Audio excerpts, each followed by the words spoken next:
इसमें फॉस्फोरस और पोटास जो है ये स्लो रिलीज वाला है, लेकिन इसमें बायो ऑर्गेनिक के साथ में हम लोग जब इसको मिक्स करते हैं तो ये फास्ट ही हो जाता है।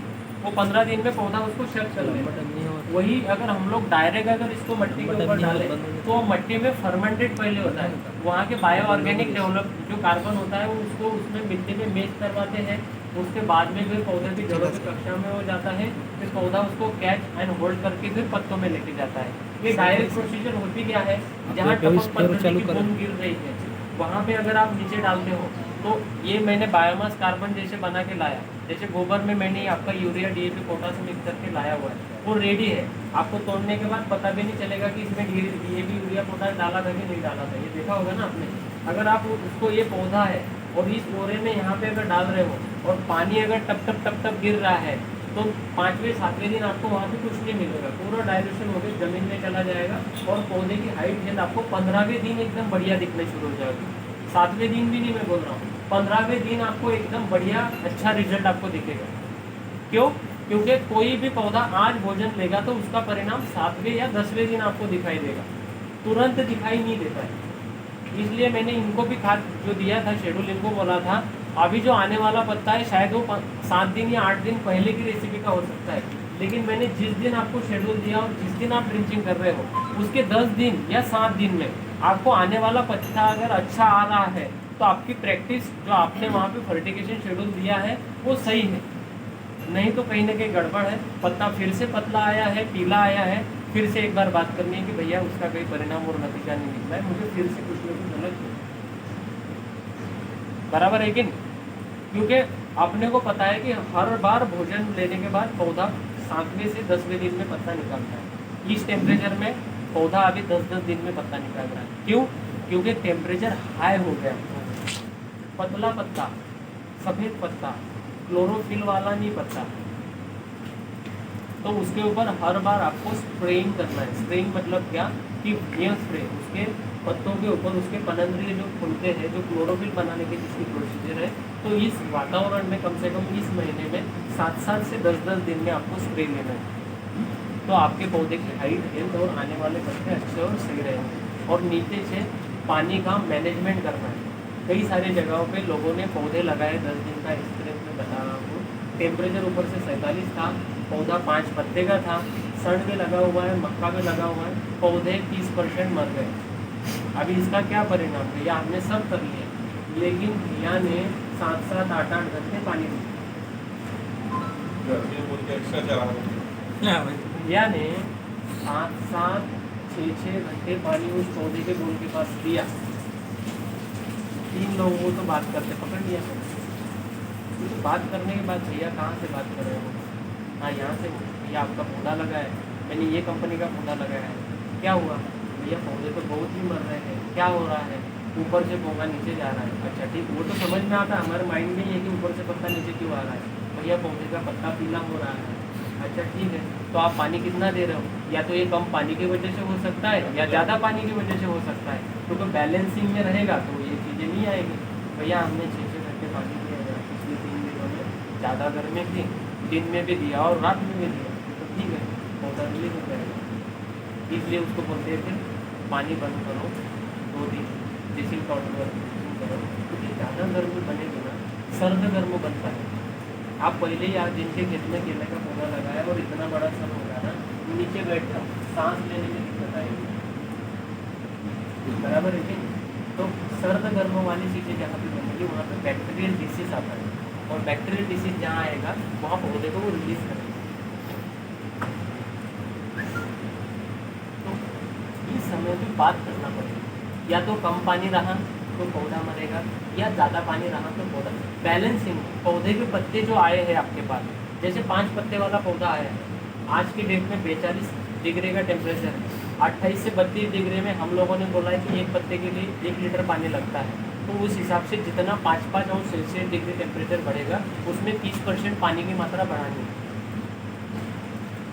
जैसे 32 से 5 डिग्री बढ़ा, 38 वाला टेम्परेचर है तो 1.25 लीटर पानी, वही टेम्परेचर 42 में बढ़ा तो 1.60 लीटर, मतलब 1 से 1.60, मतलब 1.5 लीटर से ज़्यादा एक पत्ते में पानी। वही टेम्परेचर अगर आपका 47 तक गया तो 2 लीटर पानी।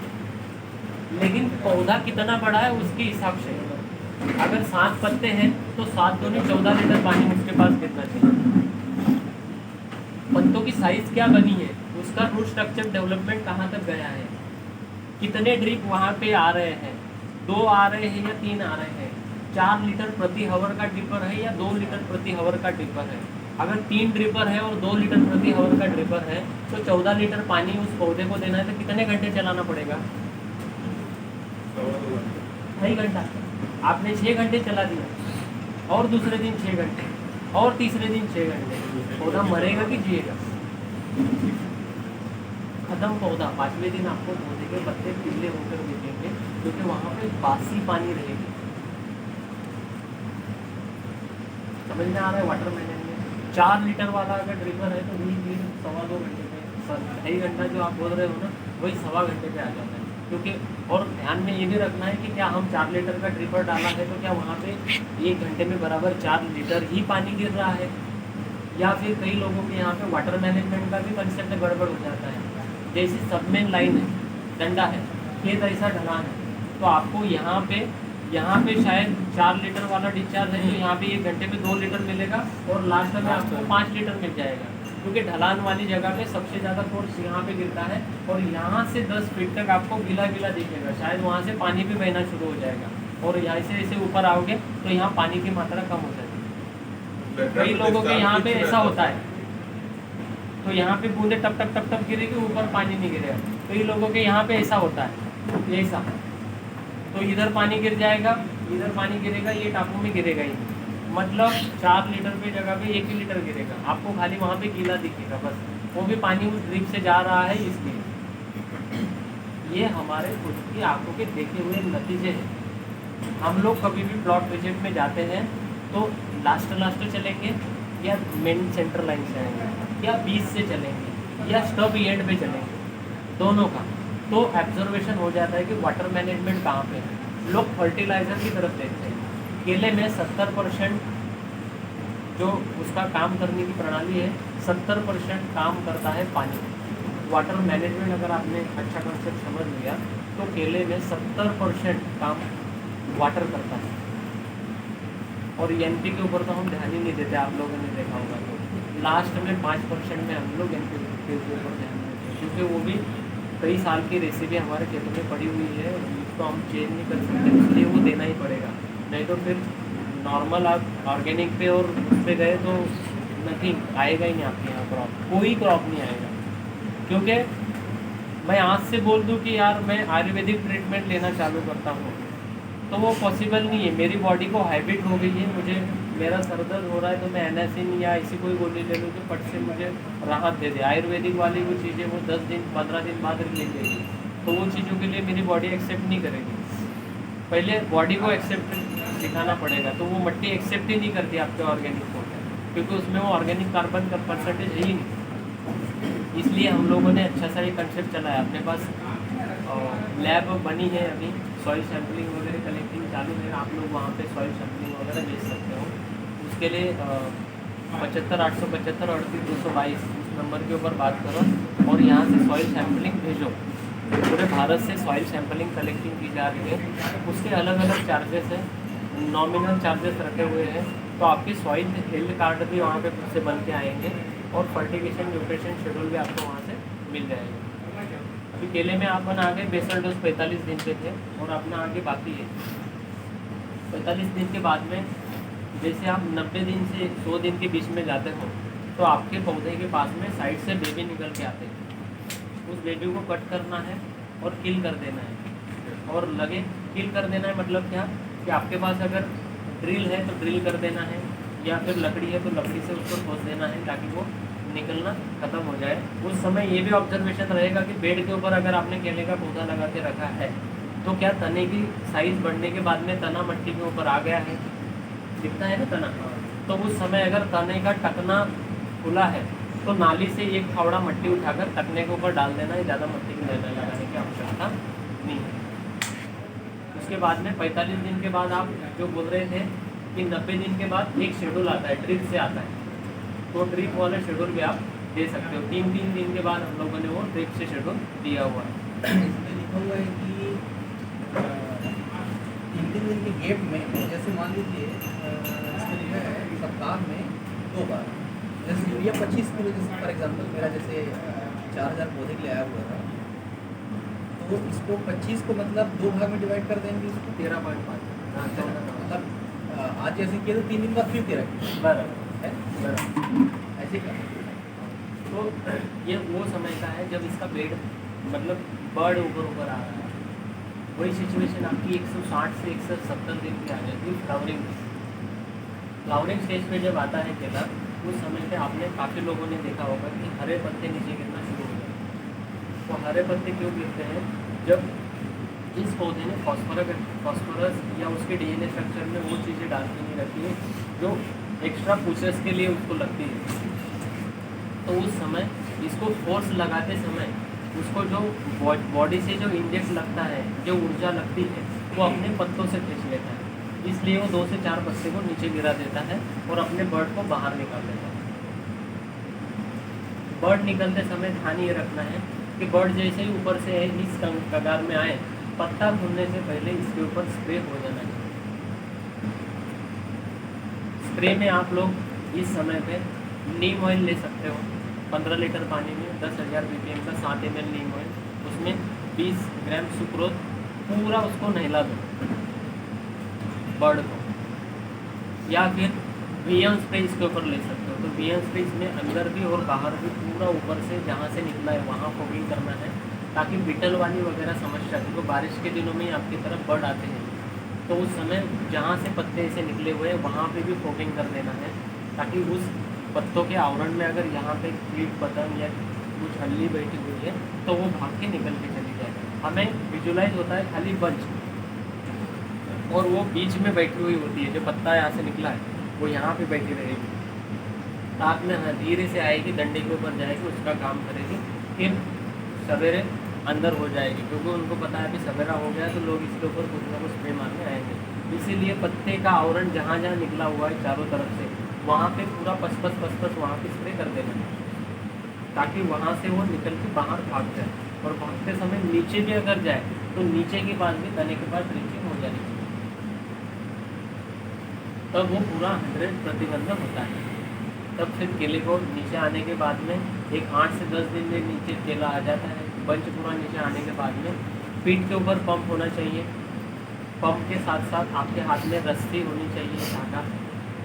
बंच मैनेजमेंट करना है, पौधे के तने की मोटाई नापना है आपको, 4 से भाग देना है। जैसे 32 इंच का तना है, 4 से भाग दिया तो 8 पंजे उसमें आएंगे। 8 पंजे के बाद 90 में 1 केला रखना है, 10वें में 1 केला रखना है। नीचे कम से कम 1 फीट नीचे जाकर फिर कमल को तोड़ना है। कमल तोड़ते समय आपको अगर गोबर की पोटली अगर आपको समझ में आई होगी, यानी जो दिखाई है, 50 ग्राम गोबर, 1 चुटकी यूरिया, 1 चुटकी पोटास और 1 दाना सुक्रोज। जैसे 100 पौधे हमारे खेत में बंच आए हुए हैं, हमें पता है, उसमें 10 किलो गोबर ले लो, 100 ग्राम पोटास, 100 ग्राम यूरिया और 10 से 15 ग्राम 20 ग्राम सुक्रोज। उसको मत लो, और जिस समय आप इसको तोड़ोगे आपको पता है कि उसका पानी टप टप टप टप टप टप गिरता है, उसी समय इसको उसमें लगा दो, तो वो जो गोबर है वो डायरेक्ट जो टूटा हुआ है वहाँ पे वो लग जाना चाहिए ऐसा, और उसके ऊपर रेड टैगिंग कर। बंच मैनेजमेंट हो गया, गोबर की पोटली लग गई, उसी समय आपके पीठ के पीछे पंप है, उसके ऊपर पूरा पंप से उसको निकाल दो। एक काम में तीनों काम खत्म। और कमल बाहर में फेंकना है, वहीं पर डाल देना है पौधे के पास, धीरे धीरे रिलीज हो जाएगा। मार्केट में कई सारी रेसिपियाँ आ रही हैं, मैंने 3-4 जगह पे देखा, अगर 30 रुपये में एक कमल बेचे जा रहे हैं। अगर रेसिड्यू फ्री फार्मिंग आप कर रहे हैं, आप आपके घर नहीं, बंगाली में अपने घर पे भी बनाकर देखो एक दो बार सब्जियाँ, उसकी रेसिपी चेक करो, गूगल के ऊपर काफ़ी रेसिपियाँ दी हुई है और काफ़ी हेवी न्यूट्रिशन है उसमें। घर में पकाकर खाओ तो देखिए, हम लोग खुद जब तक नहीं बनाकर खाएंगे, हम लोगों को कैसे बताएंगे कि इसका टेस्ट क्या है। जैसे मैं बात कर रहा हूँ कि आप खाओ, मैंने ही नहीं खाई, आप मुझे पूछो तो रिटर्न, तो मैं बताऊँ यार मैंने तो खाई नहीं, लेकिन मैंने खाई हुई है। केले का चिप्स भी मैंने खाया हुआ है, उस कमल को भी मैं खाता हूँ, अभी भी खाता हूँ। मैं खेत में जाने के बाद मुझे अगर कहीं कमल दिखे तो मैं उसको काट लेता हूँ। बीच वाला जो वाइट गुदा आता है ना, इतना मैं खाता हूँ, भले ही मेरे दांत खराब हो जाए, लेकिन सबसे ज़्यादा पोटैश की मात्रा उससे मिलती है। मैं खाता हूँ कई बार, मैंने वीडियो में दिखाया नहीं, लेकिन मेरे जेब में चाकू रहता है, मैं उसको बीच से काट लेता हूँ, उसको छिल के बीच वाला गुदा निकाल के खा लेता हूँ। 10 से 20 कमल खा लेता हूँ मैं। हाँ, बहुत बढ़िया और टेस्टी होता है। उसकी सब्जी अगर आप बनाकर खाओगे ना मिर्च वगैरह डाल के, तो कोई नहीं लगेगा, आप चखने में भी उसको ले सकते हो। तो मेरे साथ कुछ दोस्त लोग थे, बंगाली थे, बोले यार तेरे केले का फार्म में देखने जाना है। और तेरे भाई लोग बोरा लेके आए थे, और जो कमल तोड़ कर रखे थे सबको भरे और लेके चले गए सब्जी बनाने के लिए। तब पता चला तो इसको खाते हैं क्या? उसके जो फूल होते हैं ना, छोटे छोटे जो फूल आते हैं, पहले 4-5 पत्ते वो फेंक देंगे, बीच में सफ़ेद सफ़ेद निकलना जब चालू होगा तो उसमें से जो केले के जो आते हैं छोटे छोटे, उसको कलेक्ट करते हैं। बीच में उसमें एक डंडी आती है, उसको निकाल देते हैं। वो काला केला जो होता है एकदम डंडी वाला, वो निकाल देते हैं। थोड़ा सा उसमें कड़वापन होता है। फिर सारों को वो निकाल के उसकी अलग अलग रेसिपी है, उसकी भुजिया भी बना सकते हैं, उसकी काट कर सब्जी भी बना सकते हैं। 3-4 रेसिपियाँ मैंने देखी हुई है और खाई भी है, एकदम बढ़िया लगता है। लेकिन अभी खेत में जाने के बाद रसोई नहीं बन सकती। भाई यहाँ पे देखो, उसको काट के बीच वाला गुदा खा लेना, वो बढ़िया होता है। केले का 7 पॉइंट होता है, केला खत्म, बंच मैनेजमेंट करने के बाद में टैगिंग कर लिया। टैगिंग करने के बाद 90 दिन के बाद, अगर गर्मी वाला मौसम है तो ये 80 दिन के 90 दिन के बाद आपका वो फ्लावर कटिंग के लिए तैयार हो जाएगा। इसमें ध्यान ये रखना है, कई सारे मित्रों को मैं बता दूँगा कि पहले शुरुआत में 2000 का फील्ड लगा हुआ है तो शुरुआत में 8 से 10 या फिर 100 ही कमल निकलते हैं। उसके बाद में 10 से 15 दिन बाद फ्लावरिंग निकलती है 200-300। तो एक बार कटिंग आए, 100 बंच काटने के लिए कोई नहीं आता है। तो शुरुआती में क्या करना है कि शुरुआत के अगर 15 से 20 या 30 या 50 बंच आए हैं तो उसमें जो हमने बोला है कि तने की मोटाई नापकर 4 का भाग देकर आपको रखना है, तो उसमें 4 का भाग देकर एक पंजा एक्स्ट्रा रख देना है, ताकि उसमें 15 से 20 के लिए एक्स्ट्रा रहेंगे तो वो 10 से 15 दिन आगे चलेंगे। मतलब कटिंग लेट आएगी तो वो आगे 15 दिन के बाद जो आने वाले पौधे हैं, जो कटिंग पे आने वाले हैं, उनके साथ वो कटिंग के लिए तैयार होंगे। ये ध्यान रखना है। उसके बाद में तीसरा वाला जो पटाव रहेगा वो सेम एज इट इज़ वैसा ही रहेगा। तने की मोटाई, बंच मैनेजमेंट, पोटली, धागा, चल रही। शुरू के 10 दिन के तरह से जितने बंच आने वाले हैं उसको एक पंजा एक्स्ट्रा, जैसे 32 का स्टम्प है, 4 का भाग देकर 8 पंजे रखने हैं, वहाँ पे 9। 36 का स्टम्प है, वहाँ पे अगर आपको 9 पंजे रखने हैं, वहाँ पे 10 रखने हैं। 11, 12, 13 नीचे कमल, पोटली, नीचे का पंजा जहाँ से तोड़ोगे उससे कम से कम 9 इंच नीचे गोबर की पोटली लगानी है। तुरंत नहीं लगाना, वरना नीचे का पंजा खराब हो जाएगा, क्योंकि वो रिवर्स न्यूट्रिशन जब खींचता है तो डंडे को कम से कम 2 से 3 इंच जला देता है। और वो केला भरने से पहले ही 20 दिन पहले वो गिर जाती है पोटली, इतना फास्ट रिवर्स में खींचता है। पोटली प्लास्टिक की जगह पे रिसाइकल वाली हो तो वो काफ़ी अच्छी रहेगी, जो जल्दी रिसाइकल हो, क्योंकि हमारे किसान इतने अच्छे नहीं हैं। मैं समझूंगा कि वो 5000 पोटलियाँ लगाए तो वो 5000 पोटलियाँ कलेक्ट करके आप बाहर को नहीं कर सकते हो, तो वो रिसाइकल वाली यूज़ करो। नॉर्मल बीच वाली पन्नी वाली जो 8-10 दिन उसमें मॉइस्चर बना कर रखें, उसके बाद में गोबर ही रहे, बस ऐसी रिसाइकल वाली कुछ चीज़ें। और प्लास्टिक नहीं बांधे, आपका ये आता है ना, क्या बोलते हैं आपको, सुतली बोलते हैं, सुतली बांधे, उसको खींचते समय भी सुतली का प्रयोग करें, क्योंकि प्लास्टिक को बैंड ही करना है। हाँ, उसके बंच कवर प्लास्टिक के अलावा कोई दूसरे अच्छे नहीं आते हैं, और वो हवा को रोकना, ठंडियों को रोकना, लेकिन किसान को ये ध्यान रखना है कि उसको रिसाइकलिंग के लिए बेचना है। हमारे खेत में केले के पौधे आ रहे हैं तो वो ट्रे भी जो आ रहे हैं, तो 10 लोगों को अगर पौधे आए हैं तो उन्होंने एक जगह पे जमा करके कलेक्ट करके वो रिसाइकलिंग के लिए बेचा है। कई सारे किसान मित्रों के खेत में आज केला लगाया था, 5 साल के बाद जाओगे तो भी केले के नामो निशान दिखाई देते थे। क्या है, भिंडी लगाए, फिर भी हम लोग पूछते कि क्या भैया केला लगाया था क्या? नहीं यार, 3 साल पहले। आपको कैसे पता चला? यार वो ट्रे दिखा इसलिए मैं बोल रहा हूँ। ये ऐसी गड़बड़ होता है, सही बात है ना? तो ये चीज़ें कहीं ना कहीं अवॉइड करनी पड़ेगी आप लोगों को। केला खत्म, 7 पॉइंट में केला खत्म हो जाता है, और आपके मेरे हिसाब से कई सारे क्वेश्चन सॉल्व हो गए होंगे। और कुछ आपके क्वेश्चन होंगे तो आप पूछ सकते हैं। ज़्यादा गर्मी हो जाता है, जैसे बचपना में उनको गर्मी लग गया तो उसका जल्दी निकल जाता है फ्लावर। जैसे कंपल्सरी हम 6 से 6.5 महीना बोलते हैं, लेकिन 5.5 महीना भी आ गया है, उसको अनमैच्योरिटी बोलते हैं ना। मैंने वही तो बोला शुरुआत का में, वेट कम हो जाता है फिर। और शुरुआत में मैंने वही बोला कि 5.5 महीने में मैंने फ्लावरिंग देखी है, 6.5 महीने में भी देखी है और 7.5 महीने में भी देखी है। लेकिन 7.5 महीने वाली जिनकी फ्लावरिंग है उनके बर्ड भी बड़े हैं, उनका केले की साइज़ भी अच्छी है, उनका स्टम्प भी बना हुआ है, हेल्दी होता है। 5.5 महीने में उतना हेल्दी नहीं होता है। अगर वहाँ पे मैं महाराष्ट्र की बात करूँ तो बहुत सारा न्यूट्रिशन उसको देते हैं तो वो ले पाते हैं। लेकिन क्या हम 150 रुपये खर्चा करके 250 रुपये में बेच रहे हैं लुंगर, और यहाँ 60-70 रुपये खर्चा करके 250 रुपये में लुंगर बेच रहे हैं? फ़र्क कितना है, गैपिंग है। और दूसरी बात कि जहर मुक्त खेती, क्लोरीन मुक्त खेती, क्लीन खेती, अच्छी उपजाऊ खेती हमें आगे चलकर देनी है लोगों को।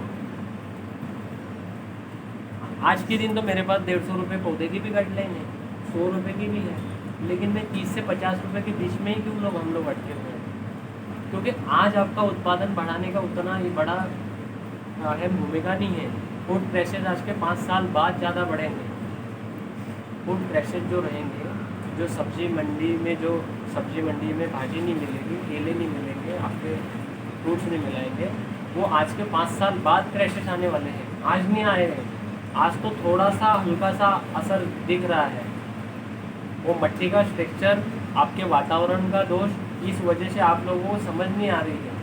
जिस दिन आप लोगों को समझ में आएगी उस समय आपका समय निकल गया होगा, आप उस समय आपकी खेती में कर नहीं पाओगे वो चीज़ें। इसलिए किसान पाठशाला के साथ आज जितने किसान जुड़े हुए हैं 2 साल से, उनको आज खेती करने में आज मज़ा आ रहा है जो 2 साल पहले से जुड़े हुए हैं, क्योंकि कहीं ना कहीं उनके ज़मीन में ऑर्गेनिक परसेंटेज मैटर बढ़ा हुआ है। बराबर है कि नहीं? आपको 5 साल बाद और मज़ा आएगा, जहाँ छेड़खानी हो रही है, जहाँ कचरा मल्चिंग बनी पड़ी है, जहाँ केले का 3 साल प्लाट बना हुआ है, उसमें छेड़खानी नहीं करते हुए और आपने दूसरी फसल ले ली, फिर से केला आ गया, उस खेत की मिट्टी उपजाऊ बनेगी। दूसरी बात, उस 10 एकड़ या 5 एकड़ का क्लस्टर आप देखोगे तो वहाँ पे वाटर होल्डिंग कैपेसिटी बहुत ज़्यादा बढ़ गई है, ज़मीन पोरेसिटी ज़्यादा बढ़ गई है। जितना भी पानी आप ऊपर से डालोगे सीधा ज़मीन के नीचे जा रहा है, क्योंकि वहाँ पे मित्र कीटक है, पोल बने हुए हैं। गांडोड़ी अभी से इस खेत में दिखना शुरू हो गई है। कभी देखा आपने 15-20 साल में कि गांडोड़ी आजू बाजू के किसान की खेत मुझे गांडोड़ी इस समय दिखा? केचुआ किसी के खेत में नहीं दिखेगा, आप कितना भी प्रयास कर लो। तो वही एक वातावरण का एक मित्र कीटक है जो मिट्टी रिलीज करता है, मिट्टी को खाएगा, फर्टाइल लैंड बनाएगा, फर्टाइल बनाएगा। होल और पोल बनाने का कार्य भी वही करता है। 100 फीट तक नीचे तक जाता है वो। इतना काम तो हमारा टेलर भी नहीं करते। अभी उन जैसे केचुआओं को जो कई सारे अलग अलग हैं, उनके रास्तों को अगर हमने बंद कर दिया है, पूरा ख़त्म कर दिया है, वो नीचे तो मर जाएंगे ना। वैसे ही टेम्परेचर बढ़ा हुआ है, वो क्या जिएंगे उस मिट्टी में? उनको तो ऊपर के वातावरण के कक्षा में रहना है, लेकिन सूरज की रोशनी में भी नहीं रहना है। ये ध्यान में रखना, ऊपर की कक्षा में रहना है लेकिन सूरज की रोशनी में भी नहीं रहना है, क्योंकि सूरज की रोशनी में वो ख़त्म हो जाती है। जितनी बार कल्टीवेशन करते हो 6 इंच का, जितनी बार आप सनलाइट में उसमें डालते हो तो मित्र बैक्टीरिया कॉलोनी उसमें ख़त्म हो जाती है। क्योंकि हम लोग शत्रु बैक्टीरिया तोड़ने के लिए उस मिट्टी के पलटी पिलाव करते हैं, लेकिन उसके साथ साथ कहीं ना कहीं हम मित्र बैक्टीरिया को भी मारने का काम उसके साथ कर लेते हैं। और हम आशा करते हैं कि हमारे पौधों की ग्रोथ एक समान हो। तो एक समान ग्रोथ होने के लिए कंपनियां हैं बोटलियाँ बेचने के लिए, वो देंगे आपको 1000 की जगह पे 2000 किलो। तो मुझे पता है वो क्या क्या रहता है उसमें। डालो, कल मैं बता रहा हूँ, आज डालो तो तीसरे दिन अगर आपको बड़ा पत्ता, चौड़ा पत्ता, लेकिन मिट्टी में क्या हो रहा है ये आपको पता है। सब माइक्रो ऑर्गेनिज्म पानी को छेड़ के रखते हैं। और क्या भाई अपने बेटों को क्या जमीन लेकर जाएगा और क्या बोल के जाएगा कि इसमें जगह नहीं करेगा, क्योंकि ऐसी मिट्टी में जान नहीं। पूरे विश्व की 30% मिट्टी बची हुई है जो भोजन बनाने की प्रक्रिया के लिए काम में आ रही है। शायद आप लोगों का रिसर्च पेपर करो तो पूरे भारत और पूरे वर्ल्ड में आप अगर पीने के पानी के मीठे जल की बात करो तो पूरे पृथ्वी के ऊपर 3% पानी की जो मीठा जल है। कितना? 3% मीठा जल। 97% पानी खारा है जो हम लोग पी नहीं सकते। तो बात करो कि हम लोग जितना पानी वेस्टेज निकाल रहे हैं, फेंक रहे हैं, वो मीठे जल में ही है। तो हम वो 3% में कितने भागीदार होंगे? हम बहुत अच्छे हैं। हमारे यहाँ पे पिछले 2 महीने सर्वे हुआ है तो चेन्नई अभी गोड़े पानी का शहर ख़त्म ना हो गए। वहाँ पे मीठे पानी का एक भी कैनॉल या एक भी उपनलिका या एक भी बियर आपको वहाँ पे नहीं मिलेगा उस क्षेत्र में। तमिलनाडु में, चेन्नई, सब पानी बाहर से जाएगा। पूरा खरा पानी हो गया। क्यों? जंगल खत्म हो गए हैं। पानी रिसा ऊपर से जो गिर रहा है नीचे नहीं जा रहा है। बारिश हो भी रही है तो अल्कलाइन वाली बारिश हो रही है। वहाँ नीचे समंदर है। पानी जो बन रहा है ऊपर, भाप जो बन रही है वो खारे पानी की है। उसको वातावरण ठंडा देता भी है तो वो पानी अल्कलाइन होता है। वो पानी मिट्टी के ऊपर गिरेगा, वो बह के कहाँ जाएगा? नालियों से नीचे ही जाएगा। वहाँ पे पेड़ पौधे अगर रहेंगे तो पेड़ पौधे वो पानी को शक करके अपने जड़ों से ज़मीन में जब लेके जाते हैं तो कहीं ना कहीं फर्मेंटेट करके उसको लेके जाते हैं तो वो मीठे के स्वरूप होते बदलता है। अभी वो जगह ही नहीं रही। हमारे पास 2 तरह के पानी के स्रोत हैं, एक जीवंत पानी, एक मृत पानी। मृत पानी उसे बोलते हैं जो 100 फीट की कक्षा में हमारे पास में है। बारिश गिरी, पानी सीधा वहाँ गया, एक समय सीमित की तरह पे टाँकी की जैसा पानी भर गया और हम वहीं पे छेद कर दिया, वहाँ से पानी निकाला, 2 महीने चला, उसके बाद में बोरिंग सूखी। एक लाइव पानी होता है। लाइव पानी नीचे ज़मीन के नीचे बहने वाली धारा है जो बड़ी बड़ी नदियों से कनेक्टिंग है। उसका हाँ, उसको कंटिन्यूटी करने के लिए बड़े पौधे जो होते हैं जैसे आम, नीम, पीपल, बरगद जो 50 से 100 फीट की हाइट लेते हैं। जितना हाइट पौधे का रहेगा, जितनी ब्रांचेस जितनी पौधे की बड़ी रहेगी उतनी उसकी जड़ें नीचे रहेगी और जितनी जड़ें नीचे जाएगी उतना ज़्यादा पौधा पानी शक करता है। उसमें सबसे ज़्यादा पानी को शक करने का काम पीपल और बरगद के पेड़ का है। बरगद का पेड़ एक साल में या एक बारिश में 1 कोटि लीटर पानी, कितना? 1 कोटि लीटर पानी अपने जड़ों के जरिए जमीन में देने का काम करता है। कितना? 1 कोटि, 1 करोड़, 1 खोका पानी भर दो ठंडा। अगर हमारे हर किसी के खेत में एक बंजर जैसी जमीन है वहाँ पे ठंडा पानी भर दो, बर्तन बन गया। बरगद और पीपल का पेड़ आप अगर लगा सको तो काफ़ी अच्छा रहेगा। दूसरी बात, बंजर ज़मीनें जितनी भी पड़ी है या आपके खेत की बाउंड्री जहाँ पे है, जहाँ पे कुछ नहीं होता है, ऐसी जगहों पे बैम्बू के पौधे लगाओ। बैम्बूसा बालकुआ लगाओ, बैम्बूसा कटंगा लगाओ, कौन सी भी प्रजाति लगाओ, लेकिन बैम्बू। नीलगिरी का पौधा नहीं लगाना है। हाँ, नीलगिरी का पौधा पानी को शक करता है, सूखा करता है। पीपल और बरगद वाले पेड़ लगाना। नीम के पौधे आप लगा सकते हो और कहीं नहीं हो तो आपके आजू बाजू में 10-10 पौधे बैम्बू के लगा दो। ताकि देखिए, नीम लगा दिया, बरगद लगा दिया, पीपल लगा दिया, ये चीज़ें ठीक है, लेकिन कहीं न कहीं पर इन वातावरण को दूषित करने वाले कई सारे लोग हैं। उसको एक बार अगर तोड़ दिया तो ख़त्म कहानी। लेकिन बैम्बू अगर एक बार लगा दिया तो 10 बार काटोगे तो 10 बार भी वो नए सिरे से उठ के बाहर आ जाएगा। दूसरी बात, जितनी जगह पे आप बैम्बू लगाओगे उतने जगह पे वो भी वाटर होल्डिंग कैपेसिटी ज़्यादा बना लेता है, क्योंकि उसकी जड़ें भी काफ़ी मात्रा में फैली हुई होती है और वो जगह ज़्यादा लेता है तो जितना पानी होगा उतना रिसाव ज़मीन में ज़्यादा करता है। दूसरी बात, ऑक्सीजन को बढ़ावा देने का काम करता है, कार्बन डाइऑक्साइड को शक करने का काम करता है और मार्केट में 2 पैसे का रेवेन्यू भी आपको जनरेट करके देता है। ठीक है, बैम्बू ताकि हर किसान के खेत में और आपके छत्तीसगढ़ में काफ़ी सारी जगहों पे मैं रात में आ रहा था दुर्ग से, शायद वो आपकी बाउंड्री लगी वहाँ से ही शाम के 5 बजे के बाद में दिखाई देना मुश्किल था। रैशेस था क्या था मुझे नहीं पता, लेकिन दिखाई नहीं दे रहा था सामने वाला रास्ता। मतलब इतना बड़ा पॉल्यूशन है। तो इस पॉल्यूशन को रोकने के लिए आपकी थोड़ा सा पर्यावरण के लिए आपको काम करना पड़ेगा। तो मैं 3 लोगों को बताऊं, वो आगे 10 लोगों को बताएं, तो एक टीम बनती जाएगी। आपसे शुरुआत करो कि कम से कम इस मौसम में, इस बारिश के मौसम में हमारे हाथ से 10 पौधे ऐसे लगाएं कि वो आगे 1 साल के बाद जैसे मैं आऊँ या कोई भी व्यक्ति आए, आपके नाम की फली लगा दो कि ये पौधा मेरा है।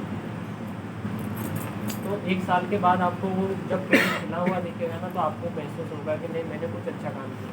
क्योंकि आप कितना भी धन कमाओ, कितनी भी अच्छी गाड़ी चलाओ, कुछ भी करो, कुछ नहीं रहने वाला है। मैंने 5 लोगों को पिछले 5 दिन में ऐसे जाते हुए देखा कि उनका कुछ नहीं नामो निशान बचा। आप न्यूज़ में देख रहे होंगे, अच्छे टॉपर लोग कुछ नहीं बचा उसका। क्या लेके क्या गाना में क्या, कुछ नहीं, सब खत्म हो जाएगा। 10 दिन रहेंगे, उसके बाद में कुछ है। अगर वही इंसान के 1000 पौधे अगर मार्केट में लगे हुए होते ना, तो वो 1000 पौधे लोगों को दिखाते कि ये पौधा इस व्यक्ति के नाम से यहाँ पे लगा हुआ है। तो ये चीज़ें करो, पर्यावरण प्रेमी बनो, मट्टी के लिए काम करो। ड्रिप में DAP खाद को चला सकते हैं? ड्रिप में चला सकते हैं ना। ड्रिप में DAP खाद अगर चलाना है तो वाटर सोल्यूबल उसे बनाना पड़ेगा। पहले तो खोदना पड़ेगा रात में। नहीं, उसमें DAP जैसा डाई अमोनियम फास्फेट होता है। DAP को ही चलाना है? तो DAP को ही मैं बता रहा हूँ कि DAP डायरेक्ट नहीं आप चला सकते हो। जैसे 100 लीटर पानी लिया, उसमें 1 लीटर फॉस्फोरिक एसिड अगर डाला आपने और 10 किलो DAP डाला, तो उसमें घुल जाएगा। नीचे खाली 700 से 800 ग्राम गुदा बचेगा। जो क्लोरीन मैं आपको बता रहा हूँ वो हर मटेरियल में आएगा, क्योंकि वो उसके बॉन्डिंग को ही लेकर आता है। तो वो 700 से 800 ग्राम बचेगा। तो 100 लीटर पानी में नीचे 5-7 लीटर पानी छोड़ देना है, ऊपर का 95 लीटर पानी आप ड्रिप से दे सकते हो। पूरा घुल जाता है, पूरा वाटर सोल्यूबल बन जाएगा। फास्फोरिक एसिड ये फास्फोरिक एसिड उसमें होगा क्या, जैसे 10 किलो हम DAP डालते हैं, उसमें कितना फास्फोरिक एसिड डालते 1 लीटर 85% वाला होना चाहिए। इसमें प्रोसीजर ये करना पड़ेगा, 100 लीटर पानी, 1 लीटर फॉस्फोरिक एसिड, उसको हिला लो 10-15 मिनट।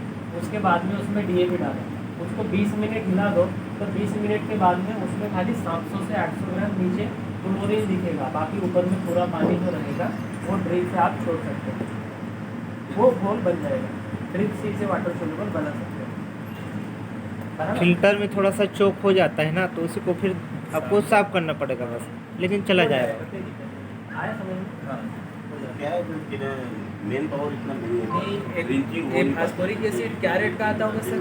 नहीं, इसमें ड्रिंचिंग वाला जो शेड्यूल है आपने देखा होगा कि ड्रिंचिंग में भी शुरुआत के 50 रुपये लीटर। 30 दिन क्लोरीन का केजी में मालूम मेरे को 35 रुपए जब आज केजी करना है हम लोग को, वो जिस दिन ड्रिंचिंग करना है उस दिन ही नहीं आता है। सल्फ्यूरिक दो दिन एसिड मतलब सल्फ्यूरिक एसिड 35 रुपए केजी में लिया 1-2 दिन का समय 35 रुपए पर केजी के हिसाब से 100 मौसम में भी शादी किया था तो Solid आते ही नहीं तो बहुत मतलब एक 1500 पौधे को 2-3 दिन में जाके ड्रिंचिंग कंप्लीट कर पाते हैं। वो इसलिए अपन बोलते हैं ड्रिंचिंग का कि पौधा लगाने के बाद में राइजोस्पियर स्ट्रक्चर उतना स्पीडली नहीं बढ़ता है। आप अगर ड्रिप से पूरा दोगे ना, तो बीच वाले जो ड्रिपर है उसमें भी वो खाद गिरेगा। जहाँ ऐसे पौधे की बड़ा वाला नीचे 20 लीटर का तो वो मुश्किल है वहाँ पे। उसमें दिया हुआ इतना है इतना बात हो गई। 360 रुपये लीटर। नाली में भी और उसको मतलब उसका जो ऐसे रहता है ना वो स्टिकर वगैरह बहुत बड़ा बड़ा हो गया, मेरे वीडियो सबको भी फाड़ देखोगे दिया यार। बंद करो। और बायोरिच बताने से